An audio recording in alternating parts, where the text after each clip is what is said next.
I think those guys are superstars. I think the UFC doesn't know. Like, how do you think Nate got such that star power? You think He it's doesn't like give his a fuck. He legitimately doesn't give a fuck. He smokes weed all the time. People love it. Hey, I'm not surprised, motherfucker. There was blood, middle fingers inside the cage, trash talk mid-fight, faces covered in blood, still walking forward like nothing happened. It's Nate Diaz Army. Nick and Nate Diaz never tried to be champions the UFC could control. They didn't fight to be liked. They didn't fight to look good on posters. They fought because fighting was who they were. At this time, you can touch gloves. Or not.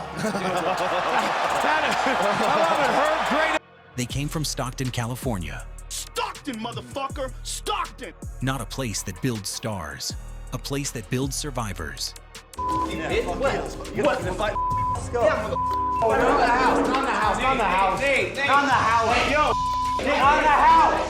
No shortcuts, no safe styles.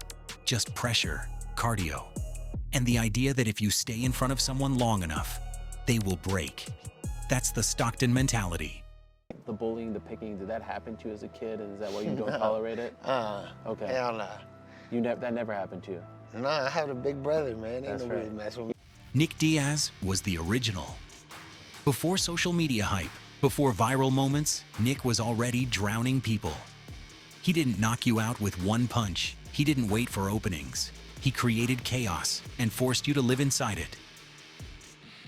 Did you ever see the video of him? No, doing it? no, Oh, I'm gonna dude, look at the he's link a when I bad come home. motherfucker with nunchucks, dude. The best video was he was on the conference call. He steps away from the conference call, and you hear him hit the bong.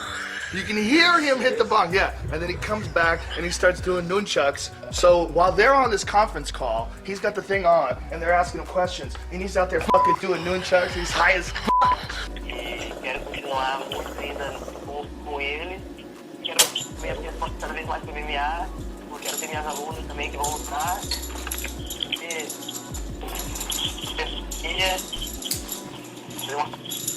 She said that, she's already married. The fight with BJ Penn showed everything about Nick's style. From the opening seconds, Nick walked forward.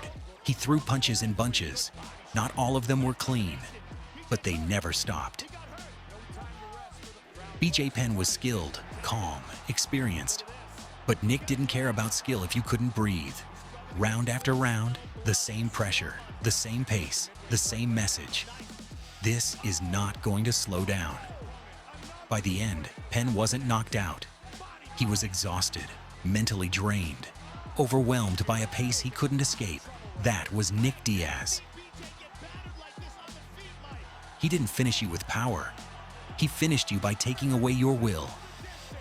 Declaring the winner by unanimous decision, Nick Diaz. What's on your mind right now? I don't think George is hurt. I think he's scared. I think he's scared to fight everybody right now. What's up? Where you at, George? Even against George St. Pierre, Nick never changed. Just do that every time. He hits like a bitch. GSP fought smart, controlled distance, won rounds. But Nick didn't fold. He kept walking forward, kept talking, kept being himself.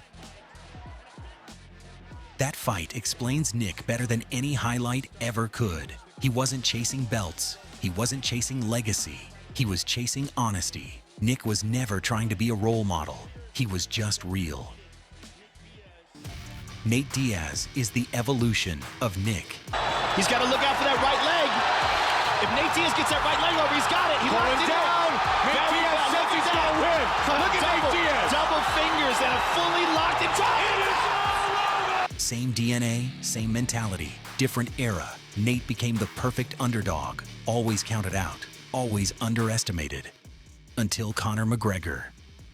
Yeah, Conor McGregor, you're taking everything I work for. I'm gonna fight your ass. You know what's the real fight, what's the real money fight is me, not these clowns that you already punked at the press conference. Don't no one want to see that, you know you beat them already. That's the easy fight. You want that real right here. You. No, I don't give a what you said. I don't give a. Short notice, no respect, no expectations. The first round was rough, Conor was faster, sharper, landing clean shots.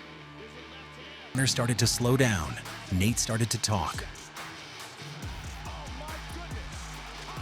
Then came the punches.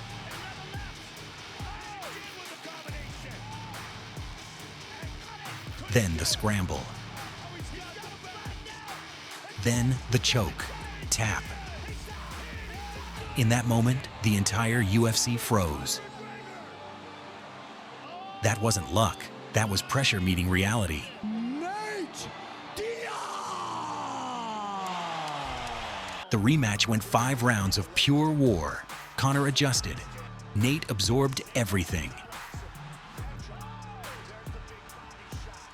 Nate lost the decision, but he won something bigger than a win: respect. But boy, is he one tough motherfucker. He keeps on walking forward. He took every shot. I dropped him multiple times. He just keeps coming. His face was bust open, and he's still coming forward. Nate, as far as the fight itself with Leon, I mean, stylistically, is it one that excites you? Is it one that gets you pumped up for the challenge, or is this just a business assignment? I know you wanted the best fighter you could fight. What was the question? Years later, against Leon Edwards, the story repeated itself.